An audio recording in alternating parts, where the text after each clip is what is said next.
नाही नाही, पोलिसाचा अपेश नाही. हे देवेंद्र फडणवीस घडून आणतोय, त्याचे सोयरे आहेत. अपमान करणारे सगळे सोयरे त्याचे. त्याने एक टीमच तयार केली, टोळी टोळी तयार केलेली. ती अपमान करते छत्रपती शिवरायांचा, महापुरुषांचा. फक्त दाखवायला हिंदू दाखविते, ते हिंदुत्व दाखविते आणि रासरोज घाणेरडे शब्दात बोलते. तेव्हाच कळतं माणसाला याच्या पाठीमागा त्यांचा पाठीराखा कोण, त्यांना बळ कोण देतो, बोलायचं कोण सांगतो. नंतर दाटूमुठी फक्त ते बोलणार. देवेंद्र फडणवीस दाटूमुठी बोलणार, मी असं करतो तसं करतो, काही करत नाही. तो फक्त गोरगरिबांचे लेकरं गुतू शकतो, गोरगरिबांचा वाटोळ करू शकतो, गोरगरीब मराठ्यांचे हाल करू शकतो. तो त्याच्या सगळ्या सोयऱ्यांना त्यांनी काही जणांची टोळी केली. त्यांच्यात तर खूप कट्टर हिंदुत्ववादी आहेत काही, खूप. पण काही जण त्यांनी जाणून बुजून अवमान करायसाठी ठेवलेले. मराठा सेवकांची बैठक तुम्ही अंतरवली छत्रपती भवनला बोलवली, काय नेमकी बैठकीचं आयोजन? नाही, बैठक अंतरवलीतच आहे असं समजा. कारण ते काय होतं, तिथं लाईट जाते आता थोड्या वेळा. हे रोज चालू आहे. कारण मला वाटतं काहीतरी मार्चिन गोळा असं, म्हणजे काय त्यांचा आरोप दोष नाही आमचा काय. म्हणजे लाईट जाते आणि इतका उकाडा आहे, इतकं ऊन आहे प्रचंड, तिथं माणसं घामाघूम होतील लाईट गेल्यावर. म्हणून मग ऐन वेळेला आम्ही म्हणलं की आपण काय करू, छत्रपती भवनला बसू असं म्हणून इकडं आलो. असं काय नाही. काय होतं बरं का, आम्ही एकत्र आलोय, मराठा समाज एकत्र आला, राज्यातला करोडो समाज एकत्र आला. पण लोकांच्या अडीअडचणी जाणून घ्यायला प्रत्येक गावात एक माणूस असला पाहिजे समाजाच्या हाताखाली काम करण्यासाठी. सेवक म्हणून, आम्ही नौकर म्हणून, त्यात समाधान आहे. समाजाच्या अडीअडचणी सोडून लय अडचणी येतात. शाळेतल्या मुलाच्या अडचणी आहेत, मुलीच्या अडचणी, शेतीच्या अडचणी येतात, दवाखान्याच्या आहेत, पोलीस स्टेशनच्या आहेत, तहसीलच्या आहेत, अनेक अडचणी आहेत. पोरं दुसऱ्या शहरात शिकायला जातात. आता पुण्यासारखे, मुंबईसारखे शहर आहेत. अडीअडचणी आल्या तर सांगायचा कोणाला? मग वार्डानुसार त्यांना जर एखादा माणूस सेवक म्हणून असला तर त्यांना त्या अडीअडचणी सांगतायत. फक्त अडीअडचणी जाणून घेण्यासाठी तो आपण सेवक दिलेला आहे किंवा द्यायचा आहे. याच्यासाठी हे पहिल्या टप्प्यात येतो. तो सेवक मालक नाही, शाखा प्रमुख नाही, तो अध्यक्ष नाही, अजिबात काही नाही. एक सेवा करण्यासाठी, समाजाच्या अडीअडचणी जाणून घेण्यासाठी ते आपण दिला पाहिजे. यासाठी आम्ही आज पहिल्या टप्प्यात हे करतोय. पहिला टप्पा आहे, आणखी 6 टप्पे होते. राज्य खूप मोठं आहे, खूप मोठं आहे. आणि काय होतं बरं का, आमच्या गोष्टी गावापर्यंत माहित होत नाहीत किंवा गल्ली गल्लीत माहित होत नाही. गल्लीच्या अडीअडचणी आमच्यापर्यंत माहित होत नाही. खरं मूळ कारण हे. मग एखाद्यावर जर अन्याय झाला, एखाद्याची अडीअडचण जर सुटली नाही, आम्हाला 2-3 महिन्यांनी माहित होत, तोवर ते अन्याय करून का बसतं घरात. गोष्टी माहीत झाल्या किमान आपण त्यासाठी प्रयत्न करू, त्यांच्यासाठी मदतीला जाऊ. काय अडचणी नाहीत आज. कारण काय झालंय, आरक्षण नसल्यामुळे समाजाचं लय वाटोळं झालं. म्हणजे थोडक्यात असं म्हणलं ना, आमचं भविष्य आणि आयुष्य आणि अस्तित्व खाक करून टाकलं ह्या लोकांनी, ह्या राजकारणाला खाक करून टाकलं.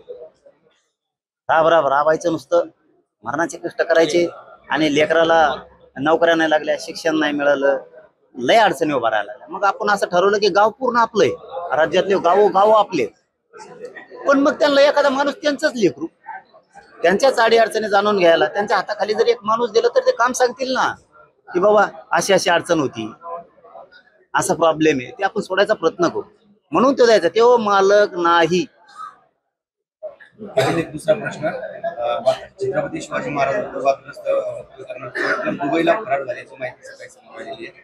पोलिसांना इतके दिवस झाले पण प्रशांत कोरटकर सापडतो. सोयरा आहे ना, सरकारचा सोयरा आहे ना तो, त्याच्यामुळे सापडणार नाही ना.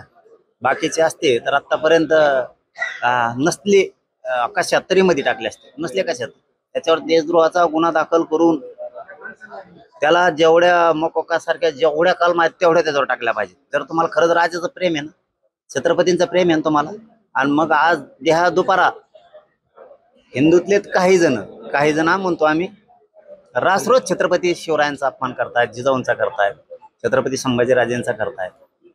हे दिसत नाही तुम्हाला? हे दिसत नाही का? काय केलं यांनी फक्त आमचा वापर केला भांडणासाठी. फक्त माझ्या मराठा समाजाचा यांनी भांडणासाठी वापर केला आणि यांच्या राजकीय पोळ्या बाजून घेतल्या. माझ्या समाजाचं वाटोळं करून टाकलं. खरं सांगतो तुम्हाला, हाक करून टाकला आमचं भविष्य. आम्हाला नुसतं भांडायला ठेवलं, नुसत्या मारायला ठेवलं.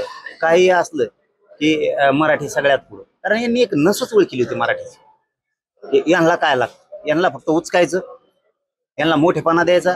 मराठी भांडणं खेळतात, मलिदा आपण लाठी जायचं, सत्ता आपण भोगत जायची. इतक्या वाईट नियतीचे ते, क्रूर आणि सूड भावनेनं वागणारा माणूस जर म्हणलं तर देवेंद्र फडणवीस. नुसता वापर केला माझ्या समाजाचा, नुसता वापर केला माझ्या समाजाचं वाटलं केलं यांनी. त्यामुळे आता आम्ही हुशार झालो. आम्ही बघू पंचच्या दिवशी काय करायचं ना ते आम्ही आमचं बघू. तुमचं हिंदुत्व आम्हाला परवडत नाही आणि ते नको बी. आम्हाला छत्रपतीचं हिंदुत्व मान्य आहे आणि त्या हिंदुत्वावर आम्ही चाललेलो आहे. आता नुसते निषेध करून चालणार नाही. आता छत्रपती शिवराय महापुरुषांवर बोलणाऱ्याला धडा शिकावा लागणार. पाटील कोल्हापूरची पोलिसांची टीम कित्येक दिवसापासून त्यांच्या मागावर होती, तरी देखील ते फरार झाल्याची माहिती. पोलिसांचं अपयश म्हणावं का म्हणजे? नाही नाही, पोलिसाचा अपयश नाही. हे देवेंद्र फडणवीस घडून आणतोय. त्याचे सोयरे आहेत, अपमान करणारे सगळे सोयरे त्याचे. त्याने एक टीमच तयार केली, टोळी तयार केलेली. ती अपमान करते छत्रपती शिवरायांचा महापुरुषांचा, फक्त दाखवायला हिंदू दाखविते, ते हिंदुत्व दाखविते आणि रासरोज घाणेरडे शब्दात बोलते. तेव्हाच कळतं माणसाला याच्या पाठीमागात त्यांचा पाठीराखा कोण, त्यांना बळ कोण देतो, बोलायचं कोण सांगतो. नंतर दाटूमुठी फक्त ते बोलणार. देवेंद्र फडणवीस दाटूमुठी बोलणार, मी असं करतो तसं करतो, काही करत नाही. तो फक्त गोरगरिबांचे लेकरं गुतू शकतो, गोरगरिबांचा वाटोळा करू शकतो, गोरगरीब मराठ्यांचे हाल करू शकतो. तो त्याच्या सगळ्या सोयऱ्यांना त्यांनी काही जणांची टोळी केली. त्यांच्यात तर खूप कट्टर हिंदुत्ववादी आहेत काही, खूप. पण काही जण त्यांनी जाणून बुजून अवमान करायसाठी ठेवलेले, जाणून बुजून. त्याला हे बघा, आता आम्हाला कळालंय आमचा वापर 70 वर्षात नुसता भांडणासाठीच केला आहे. दंगली करायसाठी, भांडणं करायसाठी एवढाच आमचा वापर केलेला आहे. आम्हाला तुम्ही भविष्य देणार आहेत का नाहीत, आम्हाला बळ देणार आहेत का नाहीत.